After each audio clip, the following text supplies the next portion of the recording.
So I'm sure you've heard when you are in the process of buying a home, you don't go out and buy a new car, you don't open new credit cards, you don't make any large deposits. You kind of just keep things status quo. But I guarantee you, you have not heard about what I'm getting ready to share just happened on a listing that I just closed, and the buyers just straight up went rogue when we were under a contract. If you're interested in something not to do when you are under contract on a home, be sure to stick around. So I just closed on this listing. The seller is a really good friend of mine, fortunately, because I'm not sure we would have made it through this transaction where it was just hurdle after hurdle after hurdle. Hurdles are to be expected in real estate. Something always goes wrong, but it was just one thing after another. And the icing on the cake of this deal is we are 3 days away from closing. Buyer's loan has been conditionally approved, but it hasn't been cleared to close yet. Everything else is done. Home inspection negotiations have wrapped up. Everything was in place. Appraisal was good to go, came in at value, and 3 days before closing, mind you, the conditions on the buyer's loan were minimal. Like, it was nothing crazy. And 3 days before closing, their agent gives me a call and says, Amanda, I don't even want to tell you this. And in my mind, I'm like, oh my gosh, like I can only imagine what she's getting ready to hit me with. And ooh, she had a doozy. These buyers, 3 days away from closing, got mad at the lender that they were working with, who they had already been conditionally approved with and just had a few items left, get livid with this lender, fire the lender. They don't tell anybody any of this. They go get a new lender who, of course, is not going to be able to close in 3 days. And they do all of this, don't tell their agent. Then the agent finds out from the brand new lender because she gets a call and she's like, who are you and what are you talking about? This is this giant mess. And these buyers did all of this without saying a word to anyone, completely disregarding the fact that, hello, you are under contract. Like, it is a legally binding contract.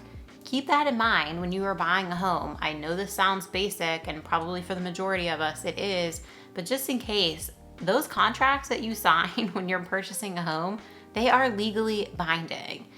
So these buyers are going to be, in 3 days, they were going to be in violation of the contract.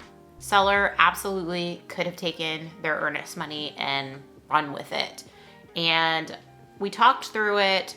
I really felt for my seller in this because it was just so rude, to be quite honest, and disrespectful on the buyer's part to do this. They got mad at their lender because she needed this one document, which was a verification of their amended tax return from the IRS. Like, this is just basic stuff. And they were saying that the lender is effectively questioning their integrity because she was asking for this document. The lender doesn't care about the document. It's the underwriter who's asking for the document, number one. And number two, these are all guidelines that apply to everyone. Like, it has nothing to do with this buyer. They need that so that then after the loan closes, they can go sell it on the wholesale market. Like, it has to meet certain criteria. It's not just that they're randomly asking for a document, but that's fine. Back to the story. So my seller decides not to give these buyers the boot, and we go ahead and sign a contract extension, but within that extension, I add verbiage that if the purchasers fail to provide any required documentation by the lender and do not close on time, then they will lose their earnest money deposit. They threw a huge fit about that as well. And somehow within all of that communication, got mad at their agent and stopped talking to their agent and started calling me. Mind you, I obviously represent the seller. So I disclosed upfront to everybody, hey, I got this call from them and I don't want to talk to these people. They're rude, they're ignorant, and I have zero patience for someone like that. But the only way we were going to get through this deal is to basically have them email me everything, because I wasn't going to talk on the phone with them. That would be not great for my seller because then nothing is recorded. And then their buyer agent is copied on all the communication. Fun times. So these buyers, because they just decided that they were going to do whatever they want, they could have lost their earnest money deposit, which was substantial, like over 10,000, substantial. And not to mention, they could have been sued. So I don't think that they probably understood the severity of their decisions, but I thought it was a teaching opportunity to say, when you are under contract on a property, make sure that you understand that contract.